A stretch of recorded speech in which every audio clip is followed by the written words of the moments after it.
सर्व रूपों से परिपूर्ण जो भरपूर है, वो अपने ही आत्मा को कोटि कोटि प्रणाम। जो नित्य है, शाश्वत है, सबको उपलब्ध ही है, सदा काल से जो सबको प्राप्त है, वो पूर्ण ब्रह्म परमात्मा के लिए हम सब उत्सुक रहते हैं, उसे जानने पहचानने के लिए आतुर रहते हैं। कभी कभी तो छटपटाते हैं कि इतनी जिंदगी व्यतीत हो गई, अभी भी अनुभव नहीं हुआ, अभी भी निश्चय नहीं हुआ, अभी भी दृढ़ता नहीं हुई। ऐसे जो स्वरूप की प्राप्ति के लिए आतुर रहते हैं, वो मुमुक्षुजन अवश्यमेव उसे प्राप्त करके जीवन मुक्ति की मौज में जीते हैं। उसे प्राप्त करने का उसे हर्ष भी नहीं होता, क्योंकि प्राप्त होते ही पता चल जाता है कि हम अज्ञात थे। प्राप्ति के लिए क्या करना था? सिर्फ स्वीकार। वो स्वीकार न कर सके, अगर तो स्वीकार करने के बाद दृढ़ता न कर सके, तब तक हम व्यथित रहते हैं। जब दृढ़ता हो जाती है तब आश्चर्य होता है। हमने देखा कि अष्टावक्र गीता में जनक महाराज ऐसे ही छटपटाते थे और अभ्यास करते थे। गुरु शरण से बोध लेके बैठ गए थे, विचार करते थे, और विचार के बाद जब अनुभव हुआ तब उनको हुआ कि अरे क्या, कैसे मैं बैठ गया हूं। प्रकृति में जो पतित कार्य है, ये देह के प्रारब्ध जिन कार्यों के लिए बना हुआ है, वो कार्य तो इसके द्वारा करने ही है, तो क्यों छोड़ के बैठ गया हूं। सोचते सोचते ही उनको निश्चय हो गया, ये ठीक नहीं है। हर व्यवहार में, हर परिस्थिति में, सब कुछ करते करते भी अपना आत्मभाव अटूट रहे और सारी सृष्टि को आत्मरूप जान के आत्मदृष्टि से, आत्मभाव से व्यवहार बना रहे, तब सच्ची अनुभूति, तब उस अनुभूति की दृढ़ता। ये विचार जनक महाराज जी के चित्त को खींच गया और चित्त को भी चैतन्य रूप देखा। मन स्थिर हो गया। तब जनक महाराज ने प्राकृत सारे व्यवहार जो प्रारब्ध योग से सामने आते थे, वो आत्मदृष्टि से किए, आत्म स्वभाव में स्थिर रहकर किए, और फिर उसके लिए मैं आत्मा हूं, वो सोचने की जगह ही नहीं रही। तो जिस प्रकार जनक महाराज ने अभ्यास किया, इस प्रकार हम भी अभ्यास करें। हम भी चिंतन करते करते चित्त को भी चैतन्य समझ लें, निश्चय पूर्वक स्वभाव में निरंतर स्थित हो जाएं, तो हम वही आत्मा है जो आत्मा जनक महाराज ने अनुभव किया था। तो इस विषय में हमने 3 प्रकरण का अभ्यास पूरा कर दिया और 4th प्रकरण का लास्ट श्लोक का हम आज अभ्यास करने को जा रहे हैं। तब अपने ज्ञान की दृढ़ता को गुरु के आगे विनम्रता से व्यक्त करते। जब जनक महाराज जी रुक गए, तब ये 4th प्रकरण के 6 श्लोक में उन्होंने ज्ञानी की स्थिति का वर्णन किया और गुरु के पास प्रणाम करके स्थित हुए। ये 6 प्रकरण पूर्ण होते, जनक महाराज जी का ज्ञानी के लिए वर्णन जो करना है वो पूर्ण होता है। उसके बाद अष्टावक्र जी महाराज आत्मज्ञान के विषय में ही अब आगे बोध के रूप में शब्दातीत को शब्द की भूमिका में लाके बता रहे हैं। हम लास्ट जो 6ठा श्लोक है वो श्लोक को आज देखेंगे और फिर आगे से 5th प्रकरण में चले जाएंगे। पहले ये 4th प्रकरण का 6 श्लोक का श्रवण करेंगे, फिर लास्ट श्लोक का अभ्यास करेंगे। हन्तात्मज्ञस्य धीरस्य खेलतो भोगलीलया नहि संसारवाहिके मुझे सह समानता यत्पदं प्रेप्सवो दीनः शक्राद्या सर्वदेवताः अहो तत्र स्थितो योगी न हर्षम् उपगच्छति तज्जज्ञस्य पुण्यपापाभ्याम्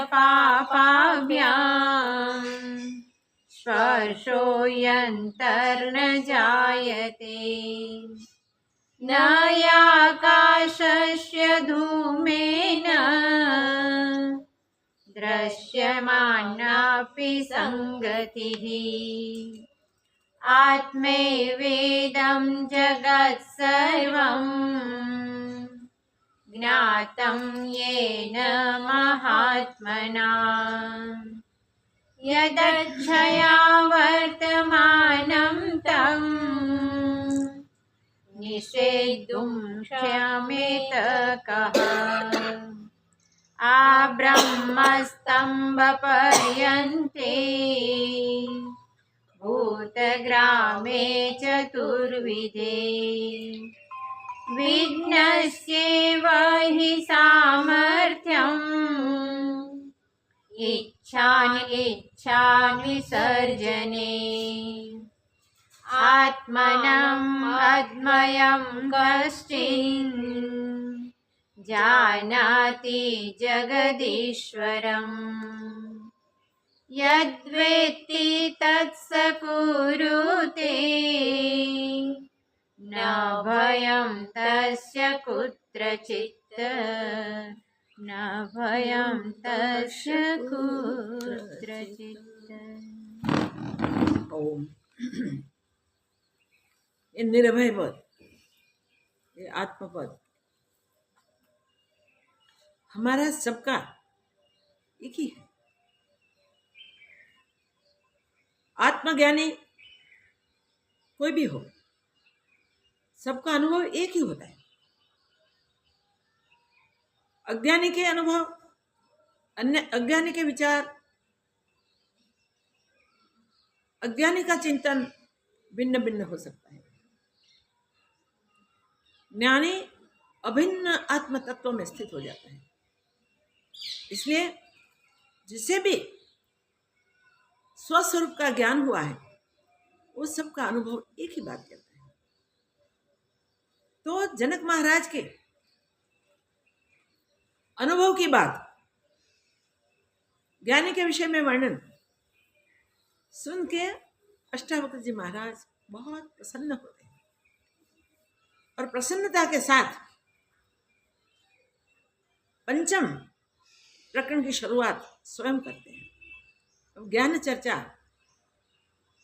बड़े आनंद की चलेगी, अनुभव में स्थिति होगी और स्थिति पाकर हम दृढ़ता करते जाएंगे तो आत्म साक्षात्कार के लिए अन्य कुछ करने की आवश्यकता ही नहीं। मनुष्य आत्मविचार करता है, आत्मविचार के बाद उसे सब कुछ आत्मरूपी भाषित होता है। जब आत्मरूप सारा संसार भाषित होता है तब उस आत्मानुभूति से वो व्यवहार आत्मभाव से ही शुरू कर देता है। उनका समस्त व्यवहार आत्म स्वभाव में होता है। तो हमें भी ये बात को बराबर याद रखनी है कि अगर हमें भी स्वरूप में स्थित होना है, कई जन्मों से ब्रह्म से भिन्न हुए तब से भटकते भटकते भटकते अगर अब हम थके हैं तो अन्य कुछ सोचे बिना, अन्य कुछ देखे बिना, कोई भी परिस्थिति में एक्शन रिएक्शन किए बिना सिर्फ आत्म स्वभाव में ही हम व्यवहार करते रहेंगे। आत्म स्वभाव में स्थित रहकर आत्मिक व्यवहार हमारा होगा तो जीवन मुक्ति की सच्ची अनुभूति और सच्ची मौज मिलेगी। जो पद में जिसको पाकर ज्ञानी सम रहता है, वो उसे पाकर हर्षित भी नहीं होता, खुश भी नहीं हो जाता, ओ मुझे आत्मज्ञान हो गया, नहीं, वो उसमें स्थिर हो जाता है। और स्थिर की स्थिति कैसी होती है? समुद्र में उठते हुए तरंग, जो भी कुछ हो रहा है समुद्र में, चक्रादिक होते हैं, बुदबुदे होते हैं, झाग होती हैं, वो सब जल ही हैं, फिर भी भिन्न भिन्न नामों से वो पहचाने जाते हैं। मगर जब पवन स्तब्ध हो जाता है, रुक जाता है, तब जल का ये विवर्त शांत हो जाता है। न तरंग दिखेंगे, न झाग दिखेगी, न बुदबुदे देखेंगे, न चक्रादि दिखेंगे।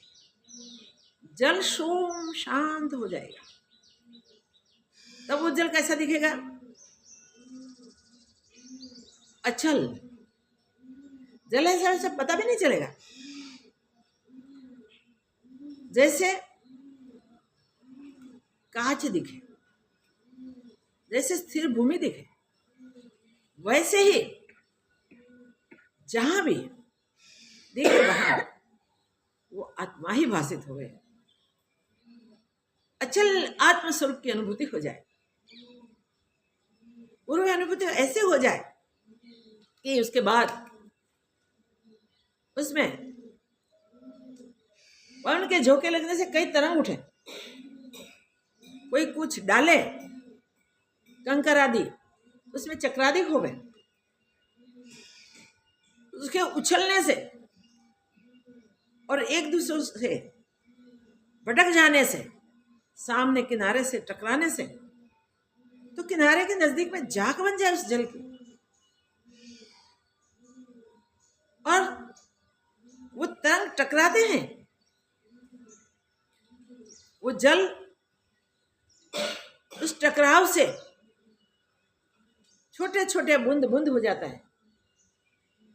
फिर वही स्थिति में दिखता है। तब भी जिसको जल के स्थिर स्वभाव का दर्शन हो गया है, विक्षेप बिना जो अपने आप में सम शांत होता है, वैसे ही अपने आत्मानुभूति का विक्षेप के बाद भी वही अनुभव होता है कि नहीं, दिखता है विक्षिप्त, वो विक्षिप्त नहीं है। इस सर्व आकारों में वो जल ही है, जल के शिवा। क्या सुंदर अनुभूति बताई। सारा संसार पंचम श्लोक में बताया कि ब्रह्म स्तंभ पर्यंतम, छोटे तंतु से, छोटे जंतु से लेकर ब्रह्मादिक सब जो भी है वो आत्मा ही है, इसके सिवा और कुछ नहीं है। तो ब्रह्म स्तंभ पर्यंते भूतग्रामे चतुर्विधे, समस्त संसार में चतुर्विध जाति के भूत बसते हैं। उन सब में विज्ञस्येह ही सामर्थ्यम, ज्ञानी का एक सामर्थ्य है कि इच्छा अनिच्छा विसर्जन, इन सब में से देखते हुए भी किसी की इच्छा नहीं, किसी की अनिच्छा नहीं, वो यथालाभ संतोष जीता है, कोई चीज की इच्छा नहीं करता और सामने आता है उसकी अनिच्छा नहीं करता। जो सामने आता है उसमें भी उसे ये योग्य है या अयोग्य है ऐसा विचार नहीं आता। जो सामने आता है, जो प्रकृत व्यवहार है वो कर लेता है। जो सामने आता है वो सब ब्रह्मरूप ही ऐसा उसे निश्चय है, वो उस निश्चय से कभी नहीं फिरता। तो चतुर्विध जाति के ये सृष्टि, ये जीव, चराचर सब जीवों में उसे एक ही ब्रह्म दर्शन, एक ही ब्रह्मानुभूति, एक ही ब्रह्म भाव, हर हाल में, हर हमेश, विक्षेप की परिस्थिति में भी जैसे जल जल ही रहता है, वैसे वो ज्ञानी अपने ब्रह्म स्वभाव में, अपने आत्म स्वभाव में अचल रहता है। कितनी बढ़िया बात बता दी यहाँ कि ज्ञानी की स्थिति कैसी है। उस सब देखने के बाद भी उसे कुछ भी प्राप्त करने की इच्छा नहीं होती और किसी का विसर्जन करने की, किसी का त्याग करने की भी इच्छा नहीं होती।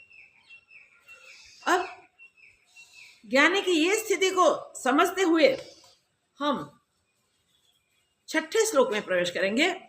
इसमें बात है आत्मानम अद्वयम, मीन्स अभिन्न, अद्वयम कश्चित, आत्मानम अद्वयम। फिर क्या कहा, कश्चित जानापि जगदीश्वरम, जिसको आत्मा और ईश्वर अभिन्न है ऐसा निश्चय हो गया है, जिसको द्वैत ब्रह्म इसमें भी नहीं दिखता, जीव ईश्वर का भेद भी उससे नहीं रहता, जिससे जीव ईश्वर का भेद मिट गया है वो है ज्ञानी। उस ज्ञानी को यत वेत्ति तत सह कुरुते, जो चाहे वो करे, वो जो भी कार्य करे, ज्ञान में स्थित हो गया है तो उसका कार्य ज्ञान रूपी होगा, ज्ञान से इतर तो हो ही नहीं सकता। तो क्या बड़ी बात बताई कि जिसको अगले श्लोक में बताया, चतुर्विध जाति जिसमें स्थित है, वो संसार को भी भिन्ना भिन्नी रूप में नहीं देखता, नहीं दिखाई देता, जिसको वो अपने अद्वैत आत्मस्वरूप में हमेशा हमेशा के लिए उपस्थित है। ऐसे महापुरुष को अपने स्वरूप को जानने के बाद भी उसे कैसा जानता है, अभिन्न, अद्वयम, आत्मनम अद्वयम, इस अभिन्न आत्मा, कश्चित, ये कोई कोई को होता है, सबको नहीं होता। ये निश्चय किसी किसी को ही होता है, सबके वश की बात नहीं है कि वो ईश्वर और आत्मा को एक माने, जीव और ईश्वर की एकता करें। भेद तो होते ही है, भगवान और भक्त का भेद। देखिए मनुष्य में हम देखते हैं, मैं भक्त हूं, ये मेरे भगवान। भक्त बन के मैं भगवान की पूजा करता हूँ, भगवान की उपासना करता हूँ, भगवान की आराधना करता हूँ, भगवान के शरण में बैठ के मैं पूजा पाठ आरती धूप दीप आदि करता हूँ। मैं पुजारी हूँ, भगवान पूज्य है। इतना भेद तो बन जाता है भाई। मैं जीवात्मा हूं, वो ईश्वर है। जीव शिव का भेद बन जाता है, वो नहीं मिटता। अगर हम शिव बन के शिव की पूजा करें, हम जीव बन के शिव की पूजा करें तो कार्य नहीं बनेगा। हम जीव बन के ईश्वर की पूजा करेंगे तो हमारा पूर्ण कार्य नहीं बनता। हम किसी के भी उपासक हैं, चाहे शक्ति के उपासक है, चाहे शिव के उपासक है, चाहे कृष्ण के उपासक है, चाहे राम के उपासक, नारायण के उपासक है,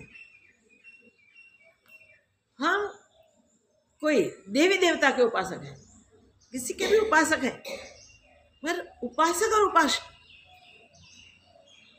हम जिसकी उपासना करते हैं वो ईश्वर है और उपासना करने वाले उपासक हैं। वो भेद जब तक नहीं मिटता तब तक अभिन्न आत्मानुभूति पॉसिबल नहीं है, शक्य नहीं है। अभिन्न आत्मानुभूति में हम अपने इष्ट के रूप को धारण करें और इष्ट बन के इष्ट की पूजा करें। देखिए प्रहलाद ने वो पूजा की थी, हिरण्यकश्यप का वध हुआ, सारे राक्षस विष्णु के विरुद्ध हो गए। प्रहलाद ने देखा कि वैर से वैर का शमन तो नहीं होता, लेकिन उन लोगों को ऐसा समझाया नहीं जाता, वो समझेंगे नहीं उसको। अगर हम भगवान के उपासक बना दें, वो समझ जाएंगे और समझते समझते आखिरी में वो नारायण रूप बन जाएंगे। तो प्रहलाद ने सब दैत्यों को इकट्ठे किया और बताया कि देखो भाई, विष्णु जी आप सबसे ज्यादा मेरे दुश्मन हैं, क्योंकि उन्होंने मेरे पिता का वध किया। तो मेरे लिए तो वैर की वसूलात करने की रहती है, मगर मैंने बहुत और से सोचा, बहुत तरीके से सोचा, मुझे कोई उपाय नहीं मिलता जिस उपाय से मैं विष्णु के साथ लड़ सकूं, इतना सामर्थ्य प्राप्त। कोई भी उपाय से हम विष्णु के हराने के लिए काबिल नहीं बन पाएंगे। तो हमें क्या करना पड़ेगा? हमें वो बल प्राप्त करना पड़ेगा जो बल विष्णु के पास है। और विष्णु अगर प्रसन्न हो जाए तो क्या नहीं दे सकते, सब कुछ दे सकते हैं। वो अधिकम जो होगा वो दे देंगे। तो हम सब इकट्ठे होके इस वैर बुद्धि से तो नहीं जीत पाएंगे विष्णु को। हम सब इकट्ठे होकर विष्णु बनकर विष्णु की पूजा करेंगे तो काम बन सकता है। हम अपने आप को विष्णु से कम न समझे, विष्णु ही समझे। सब देवताओं को ये बात बहुत पसंद आई। वैर नहीं करना है भाई। मेरे पिता ने वो गलती की थी, मैं भी विष्णु हूं, ये बात तो की, पर विष्णु मेरा दुश्मन है वो मान लिया। उन्होंने विष्णु से मैं अधिक बली हूं ऐसा गुमान कर लिया, अभिमान कर लिया और विष्णु का सामना किया। इस प्रकार तो विष्णु को जीतने वाला कोई नहीं है। सारे संसार में, अनंत ब्रह्मांडों में। मगर मेरे पास ये जो युक्ति है, इससे हम अवश्य विष्णु को जीत लेंगे। तो हम सब यही प्रयत्न करें, सब दैत्यों को इकट्ठे करके पहले राजमहल में, सभागृह में पूजा करने की सारी रीति समझा दी, और मानस पूजा समझाई। विष्णु के अंग उपांगों का सबका ध्यान सिखा दिया। कैसे हो सकता है? विष्णु कैसे बन सकते हैं हम? नखसीख हम विष्णु जैसे हो जाए तब अपने आप में उस विष्णु को देखें, और नखसीख हमारे सारे अंग उपांग जो हैं विष्णु जैसे ही। हम इस प्रकार अभ्यास करके दृढ़ कर ले कि हम विष्णु हैं, और हमारे सामने भी विष्णु हैं। तो हम विष्णु बन के विष्णु की पूजा करें, सर्वांग विष्णु की पूजा स्वयं में करवाई। फिर अंतःपुर में ले गए। अंतःपुर में एक सुंदर विष्णु की छवि थी। अद्भुत छवि को देख के सब दैत्यों ने प्रहलाद की बात का स्वीकार किया। हम इतने अद्भुत हैं, हम इतने सुंदर हैं, हम विष्णु बन गए हैं, और विष्णु बन के विष्णु की पूजा पूरी गई। तो साक्षात विष्णु की पूजा करके विष्णु भाव में रहकर उनका द्वैत भाव हटा। उस द्वैत भाव हटने से निरंतर अंदर बाहर एक विष्णु के ही दर्शन बन गए। मैं भी विष्णु, यह भी विष्णु। वह अनायास उसके हृदय में सोम भाव प्रकट हुआ, और विष्णु का सर्व प्रकार से पूजन अर्चन किया। राजा की पूजन सामग्री में क्या कमी हो गई? इतनी बढ़िया पूजन सामग्री स्थूल रूप से भी रखी, और स्थूल रूप से जैसे प्रहलाद बताते गए वैसे सब दैत्यों ने विष्णु का पूजन किया। तो विष्णु का विष्णु पूजन करें, और आमने सामने विष्णु है तो मानस पूजा भी सिखा दी। अद्भुत मानस पूजा, अद्भुत स्थूल पूजा करवा के प्रहलाद ने दैत्यों को वैर भाव से मुक्त कर दिए। फिर वो पूजा ही करने लगे। देखो, आत्मभाव विष्णु भाव प्रकट हुए, और प्रहलाद की ये स्थिति देखकर देवता सब घबराए। ये क्या?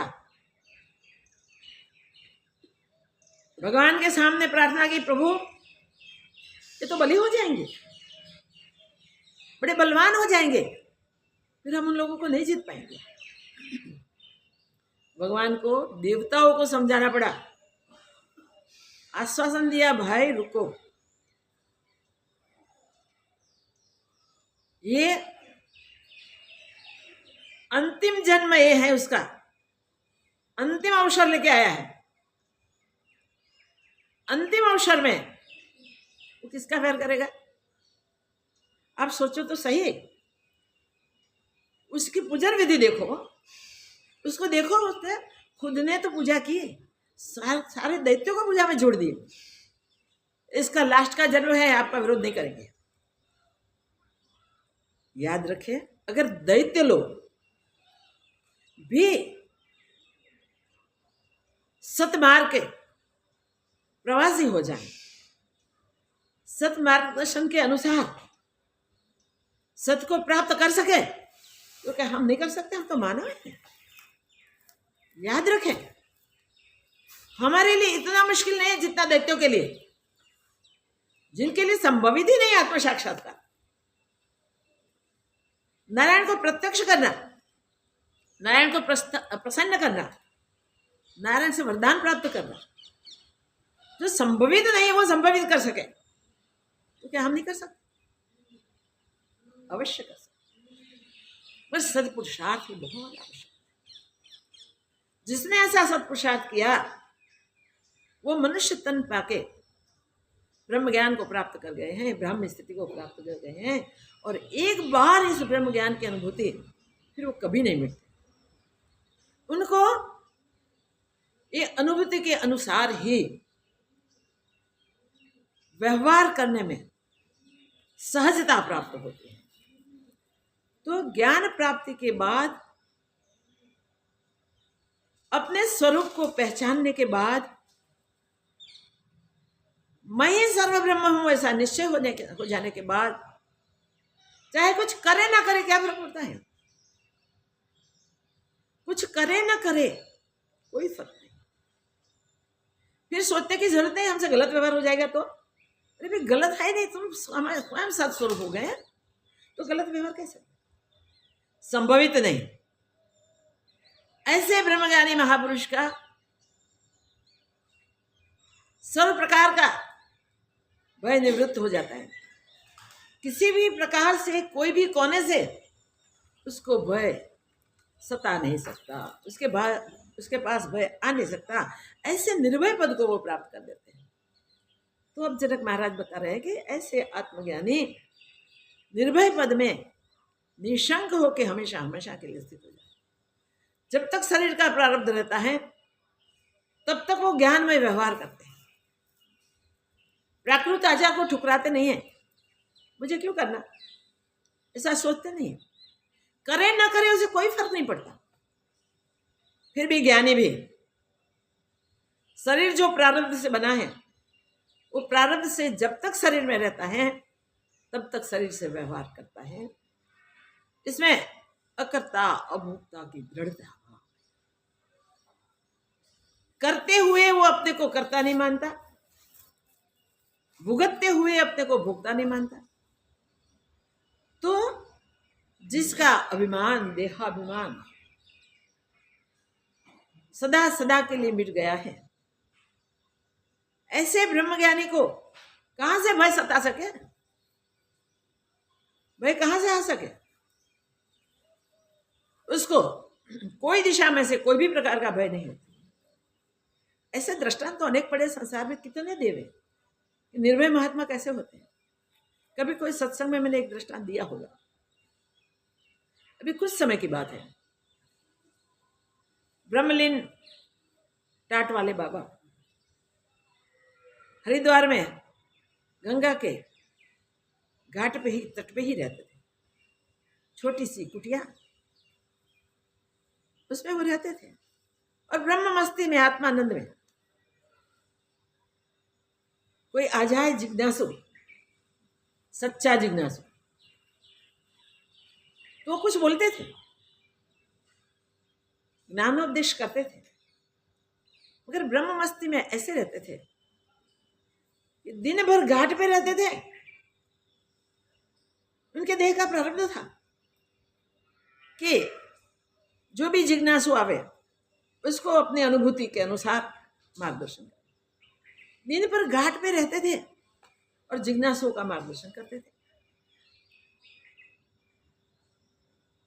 वहां भी योग वशिष्ठ रामायण पढ़ी जाती थी। हाँ, नित्य प्रति समय था उनका योग वशिष्ठ रामायण का 1 घंटे का। और जिनको वो पता था वो सब जाके बैठ जाते थे 4 बजे घाट पे महाराज जी के सामने।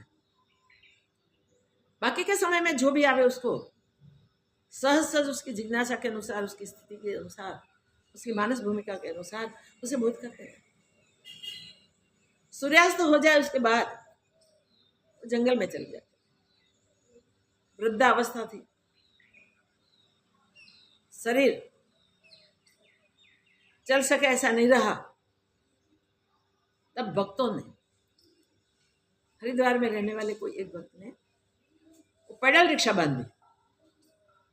वो पैडल रिक्शा टाइम पे आ जाती थी। वो रिक्शा वाला बाबा जी जहाँ कहे वहां जंगल में छोड़ आता था।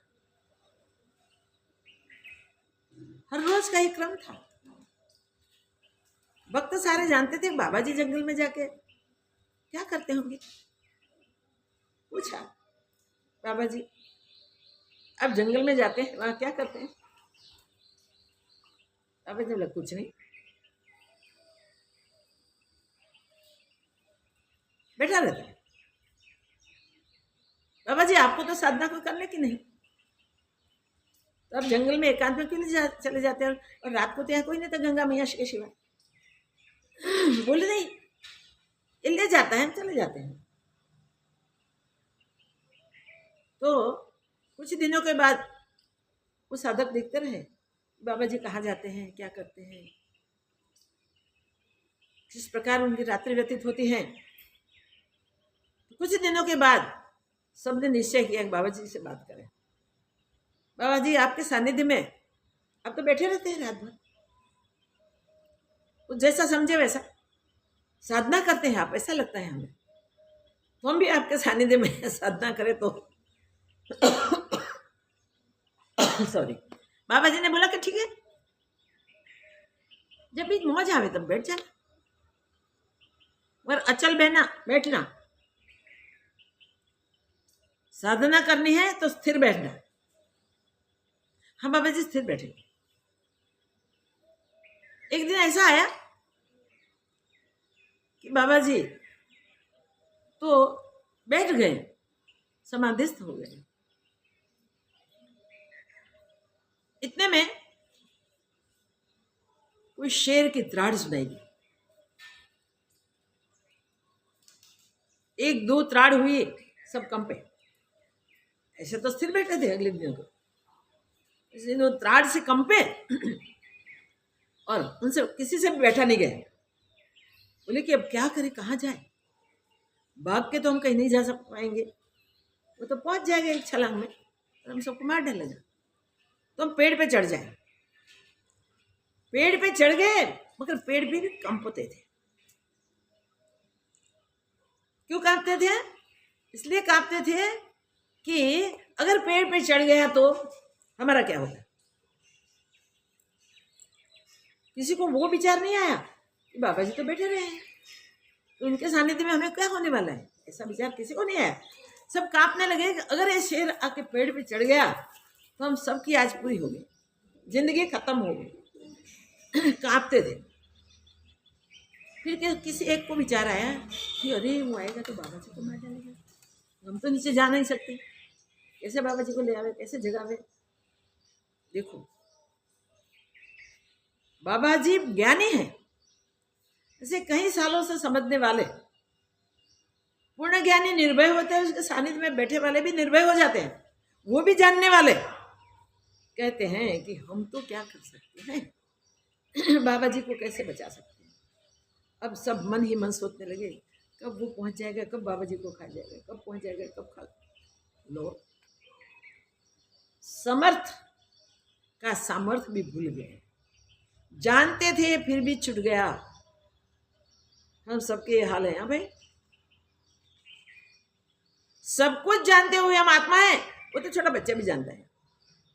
हम तो जानते हैं मगर छोटा बच्चा भी जानता है। तो हम भूल जाता है आत्मा निर्द्वंद्व है, अद्वय है, अभिन्न है। आत्मा के सिवा और कुछ है ही नहीं। बातें तो बड़ी बड़ी कर देते हैं, प्रवचन करना तो आसान लगता है, दूसरे की क्षति निकालनी है तो ये ब्रह्म विचार की जगह क्या विचार कर रहे हो, ऐसा कह देते हैं। हम ब्रह्म विचार करने वाले, दूसरों को ब्रह्म शिक्षा देने वाले, जब भय की स्थिति आती है तब कांप उठते हैं, कैसे बचे, कैसे बचे, कैसे बचे, और भयभीत हो जाते हैं। तो ब्रह्मज्ञानी की स्थिति को क्या जाने हम, वो अद्वैत स्थिति में स्थित, ईश्वर के साथ भी उसकी अभिन्नता है, ईश्वर के साथ भी वो भिन्नता नहीं करता। कभी पूज्य का भाव नहीं होता जिसके मन में,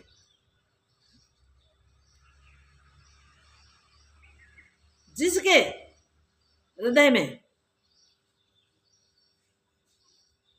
सारा संसार एक ब्रह्म ही है।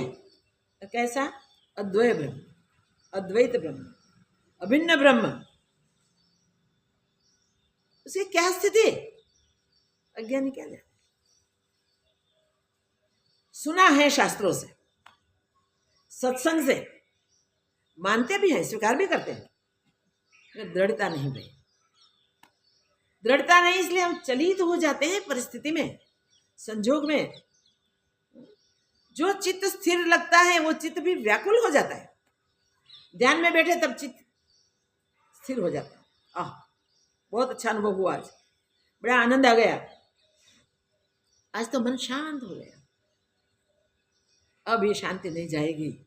ऐसा भी कहने वाले भी भय की परिस्थिति आती है तब भयभीत हो जाते हैं।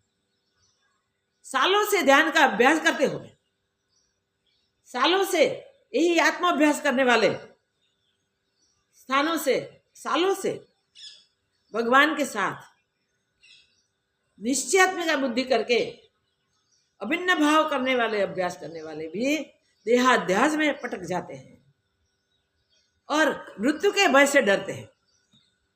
तो संसार में भय अगर बड़ा सा बड़ा कोई है तो एक ही है, मृत्यु का।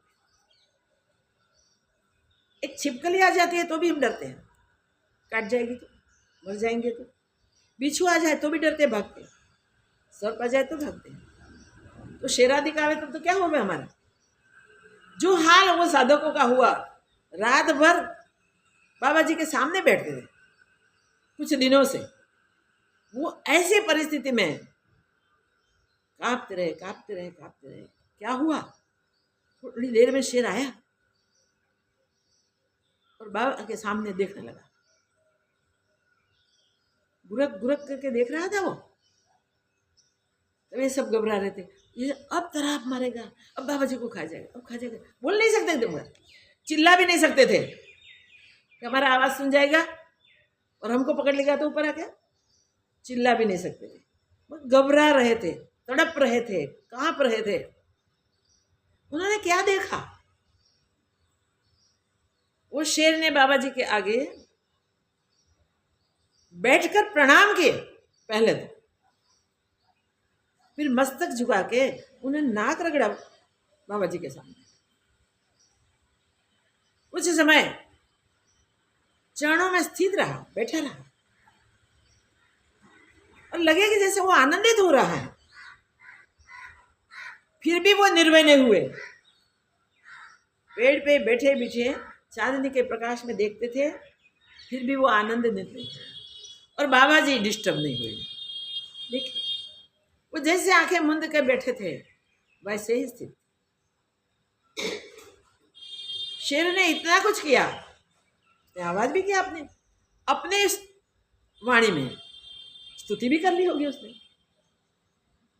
मगर बाबा जी निस्तब्ध रहे, निर्भय रहे। तो ये लास्ट श्लोक में वो बता गया है कि जिसको निश्चय हो गया है कि ईश्वर और जीव अभिन्न है, एक ही है, आत्मा परमात्मा के बीच कोई भेद नहीं है। सारी सृष्टि जितनी भूत जाति हैं, तृण से लेकर ब्रह्मादिक तक जो भी हैं, वो सब ब्रह्म स्वरूप ही है, आत्म स्वरूप ही है।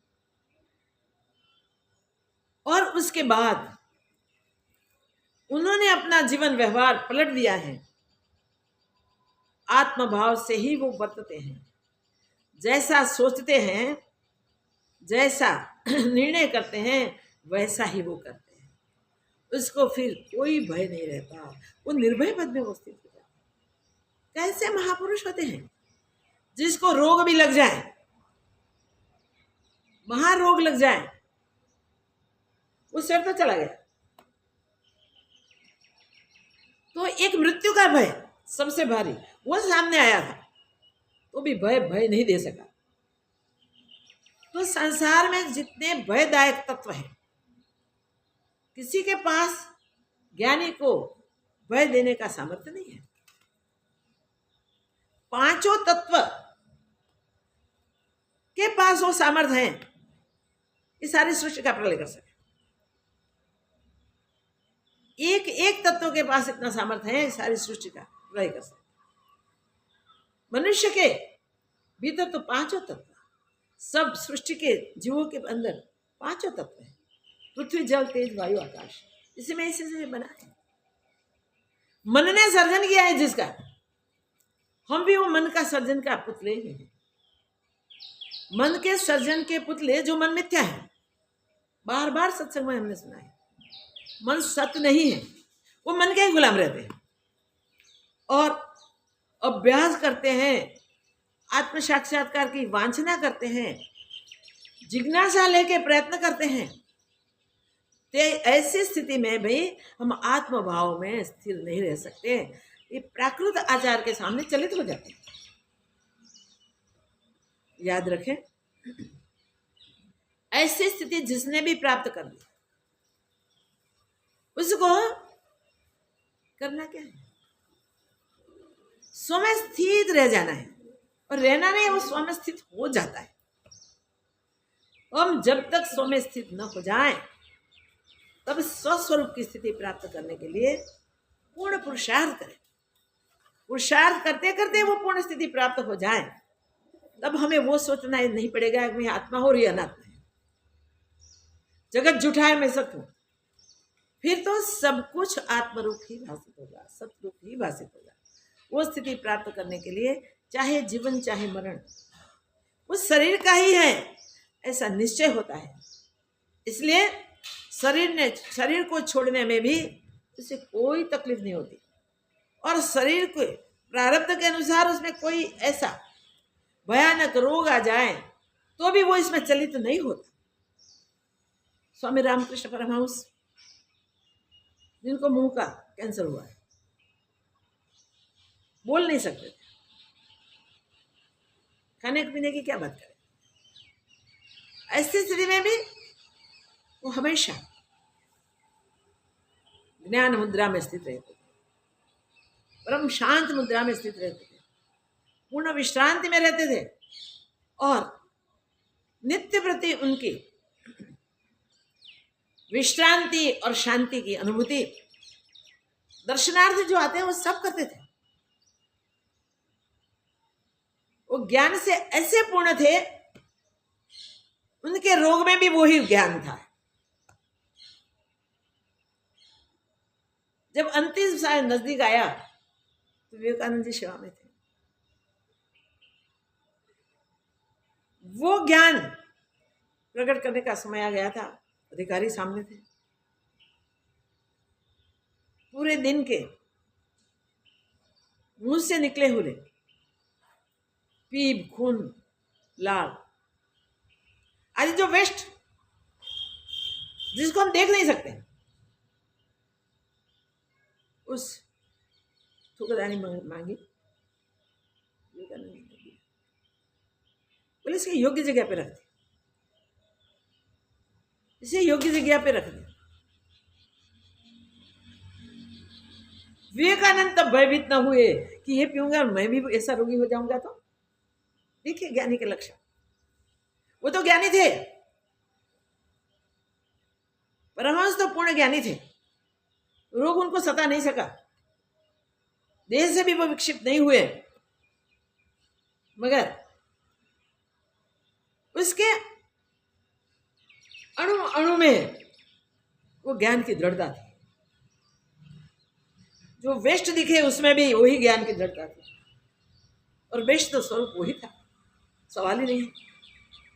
विवेकानंद जी ने एक भी सेकंड सोचे बिना पी लिया, प्रसाद समझ के उतार लिया और प्रसन्न हो गए, ब्रह्मानुभूति।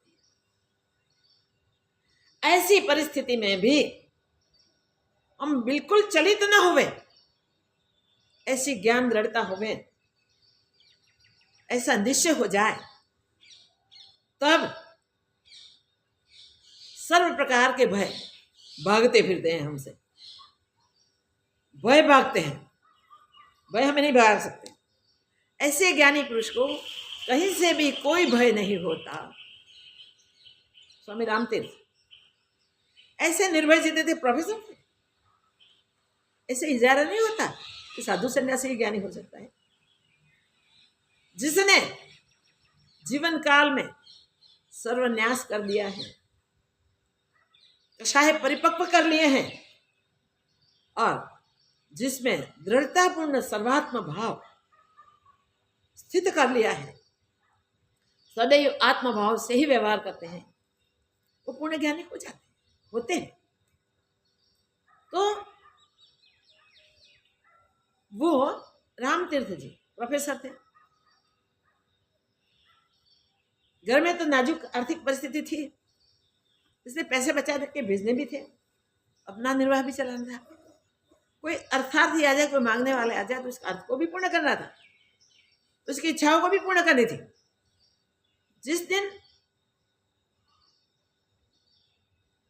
सैलरी हो जाए, उस दिन जब वो कॉलेज से निकलते थे, तब जो जानते थे जो मांगते सबको देते हैं, वो सब आके लाइन में खड़े हो जाते थे, कहाँ तक, घर तक। उसको बांटते बांटते बांटते आते थे, तो थोड़े ही पैसे बचते थे। इसलिए उसे गुजारा करने के लिए, खुद का निर्वाह करने के लिए देखते थे तो कुछ खास शेष नहीं रहता था।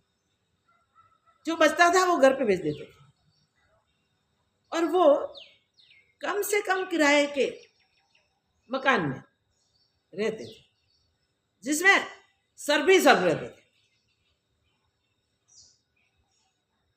तो क्या करते थे, ऐसी स्थिति में मस्त थे, जब शाम को आते थे तब आके दरवाजा नॉक करते थे। इसकी जो चेन थी उसको ऐसे दरवाजा के साथ टकराते थे और कहते थे, अब बादशाह की बारी आई है, आपकी बारी खत्म हुई, अब बादशाह के लिए जगह कर।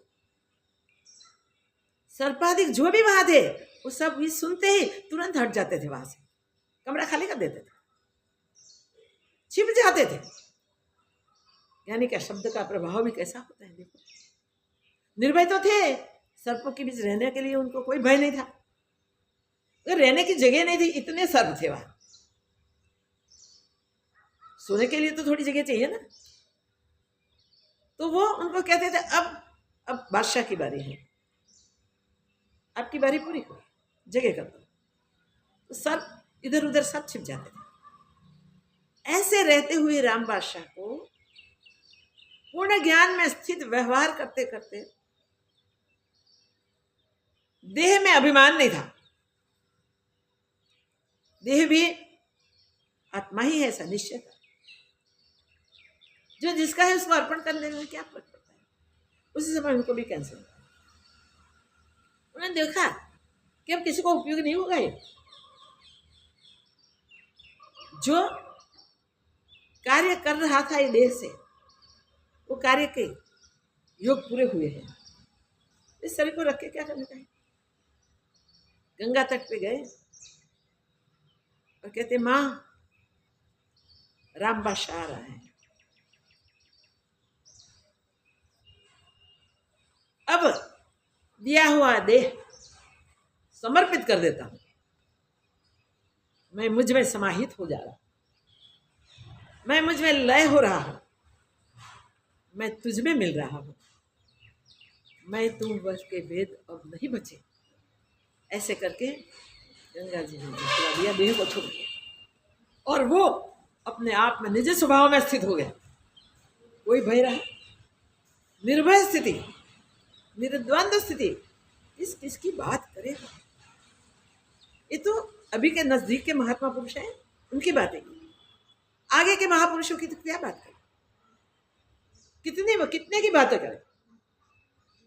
जो सदैव निर्भय पद में स्थित हैं, उसको कोई दिशा से किसी भी प्रकार का भय नहीं सताता, याद रखें। तो ये स्थिति प्राप्त करने के लिए सतत साधना का, आत्मदृढ़ता का सातत्य होना चाहिए।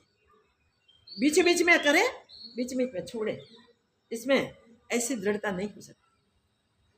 ज्ञान हो जाए तब भी जानी रह गया पछी, भाई रह गया पछी, तरपत न थाऊं पानबाई, अधिक राखो उल्लास। आत्मोल्लास ऐसा उल्लास है कि इसे हम तृप्त हो जाए, ऐसा नहीं। वो तो इतना परिपूर्ण है, इतना भरपूर है, इसमें हम खुद ही लय हो जाते हैं, खुद ही मिल जाते हैं, और वो ही एक आनंद ही आनंद छा जाता है। तो सर्वत्र वैसा ही आनंद रहता है। जो ऐसे महापुरुष के सानिध्य में जाके बैठते हैं, वो भी अपने सारे दुख भूल जाते हैं, सब मिट जाता है, और वो शांति को प्राप्त होता है। सब कष्ट के उससे सारे कष्ट चले जाते हैं, और वो विश्राम की अनुभूति करते हैं। यहाँ भावनगर में एक मस्तराम बाबा थे, हमने दर्शन किए, हम गए। वो कुछ खाते नहीं थे, पीते नहीं थे, बैठे ही रहते थे। कहाँ? मिट्टी में, गड्ढे में। कहीं दर्शनार्थी बात तो वायु वेग में प्रसर जाती है ना, कैसे महात्मा बैठे, महात्मा बैठे, महात्मा बैठे, और वहां जाके संकल्प करते थे, उनके कार्य हो जाते थे। तो लाइनें लगती थी, वो किसी के सामने देखते नहीं थे, कभी किसी के सामने देख लेते थे। और इसमें भी कभी कोई थोड़ी चाय ले गया, कभी कोई थोड़ा प्रसाद ले गया, कुछ लेके आवे, उसमें से अगर थोड़ा सा भी ले लिया, उसका सौभाग्य बदल जाता था, उसका भाग्य पलट जाता था। वो महापुरुष कुछ भी खाए पिए बिना, देह की कोई भी क्रिया नहीं, देखिए मल मूत्र त्यागने की भी जरूरत नहीं, मस्त बैठे रहते थे।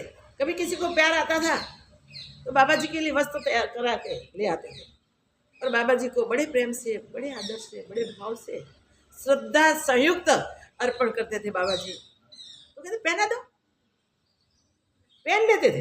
देखिए ऐसे इशारा करके कहते थे पहना दो, पहन लेते थे। और जितने भी सानिध्य में आते थे, उतने सब कुछ न कुछ लाभ प्राप्त करके ही जाते, और वो लाभ अनमोल होता। जैसे उनकी स्थिति थी वैसी दृष्टि उनकी होवे ना, वो दृष्टि के एक नजर भी हमें मिल जाए तो हमारा अंतर भी शुद्ध हो जाए, अंतस्करण में भी एक लहर की झलक आ जाए। तो याद रखिए, ज्ञानी ज्ञान को प्राप्त करके ऐसी स्थिति में स्थित होता है, उसकी दृष्टि अभिन्न हो जाती है, अद्वैत दृष्टि हो जाती है। जिस दृष्टि में और जीवों की बात क्या करें, और जीवों से तो सबको भिन्ना भिन्न ही रहती है,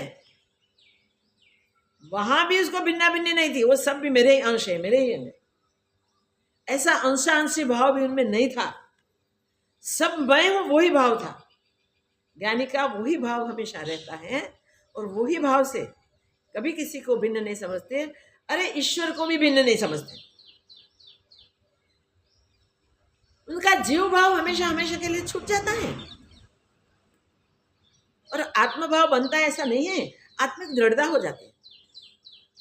आत्मिक दृढ़ता ऐसी होती है कि उनका सारा व्यवहार उसी में ही रहता है, व्यवहार कभी नहीं पलटता, व्यवहार में थोड़ा सा भी इधर उधर कुछ भी नहीं होता है। बुद्धि, मन, चित्त, अहंकार, तो ये मन, बुद्धि, चित्त, अहंकार चारों दो प्रकार के कार्य करते हैं। एक अभ्यास करके आत्मिक गति के लिए, और दूसरे जगत अभ्यास करके जगत में जन्म मृत्यु को प्राप्त करने के लिए। जो जगत में जुड़े रहते हैं, देह में मैपन करते हैं, भली बुरी परिस्थिति में चलित हो जाते हैं, वो देहाध्यास के कारण कहीं जन्मों में भटकते हैं, और वो सिर्फ मनुष्य जन्म नहीं होगा भी, कोई विरल को ही फिर मनुष्य जन्म मिले तो मिले, नहीं तो 84 लक्ष्य योनि घूमने के बाद ही मनुष्य जन्म मिले। 84 लक्ष्य योनि कब पूर्ण हो, कब वो चक्र मिटे, कब मनुष्य तन मिले, बहुत मुश्किल होता है भाई। ऐसा मुश्किल महामूला औषध हमें मिला है, वो छूटना नहीं चाहिए। ये 6 श्लोक इतने अद्भुत हैं। इस श्लोकों के अनुसार हम आत्म अभ्यास करें तो लास्ट श्लोक की जो स्थिति है वो स्थिति हमारी भी बन जाए, हम पूर्णता में स्थित हो जाएं और पूर्णता प्राप्त करके हम रोज गाते हैं ओम पूर्णमद, हमेशा गाते हैं, लास्ट में पूर्णमेव अवशिष्यते। कितनी बड़ी बात करते हैं। पूर्ण में पूर्ण मिल जाए, पूर्ण में से पूर्ण उठा लो तो भी वो पूर्ण ही रहता है। पूर्ण को खाली कोई नहीं कर सकता, इसमें अधूरप नहीं ला सकता। खाली करने की तो बात ही कहाँ करे। पूर्ण पूर्ण ही होता है। ऐसी पूर्ण स्थिति में भय कहाँ से आके प्रवेश करे भाई? कोई जगह से भय आके वहां प्रवेश कर नहीं सकता। ऐसी निर्भय स्थिति प्राप्त हो जाती है।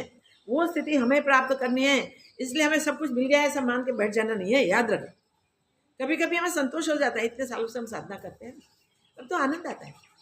अकेले बैठे हो ना तब आनंद आएगा, सबके बीच बैठ के देखो तब भी कभी आनंद आ सके कि सब अपने अनुकूल है। प्रतिकूल परिस्थिति में, प्रतिकूल समुदाय में जाके बैठो और देखो क्या स्थिति होती है, तब भी हम अचल रह सके तो ये स्थिति हमारी हो सके। तो हमें वहां तक पहुंचना है, इसलिए हमें चलित नहीं होना है। हमारी गति रोकनी नहीं है। हमारी गति में कोई अवरोध नहीं कर सकता, कभी भी अवरोध नहीं आ सकता। तो हम याद रखें, दृढ़ता करने का अभ्यास करें और आगे बढ़े, आगे बढ़े, आगे बढ़े। कब तक आगे बढ़ेंगे? जैसे सरिता सागर में मिल नहीं जाती तब तक वो चलती रहती है, वैसे ही जीवन सरिता देखिए आत्मस्वरूप में स्थित न हो जाए तब तक चलते रहेंगे। अगर हाथ से जीवन सरिता चली गई और सागर में, भवसागर में गई तो समझना कि फिर तो मुश्किल है। हमें ये मुश्किल परिस्थिति प्राप्त नहीं करनी है। हमें निर्भय, निःशंक, निर्द्वंद स्थिति में हमेशा हमेशा के लिए स्थित होना है और स्थित होके हमें इस पद में ही इस प्रकार का ही व्यवहार करना है जिससे हम वहाँ से कभी भी अन्य स्थिति को प्राप्त न करें। हम अपने आप में ही, अपने निजानंद में ही मस्त हो जाए, स्थित हो जाए, खुद में ही खुद हो जाए, खुद में ही मिल जाए। ओम पूर्णमद पूर्णमिदं पूर्णात् पूर्णमुदच्यते पूर्णस्य पूर्णमादाय पूर्णमेवावशिष्यते। ओम शांति शांति शांति। श्री सद्गुरुदेव की जय। और संपूर्ण जगत को आत्मरूप ही निश्चय करना है। त्र्यंबकं यजामहे सुगन्धिं पुष्टिवर्धनम् उर्वारुकमिव बन्धनान् मृत्युर्मुक्षीयमामृतात्। ॐ त्र्यंबकं यजामहे सुगन्धिं पुष्टिवर्धनम् उर्वारुकमिव बन्धनान् मृत्युर्मुक्षीयमामृतात्।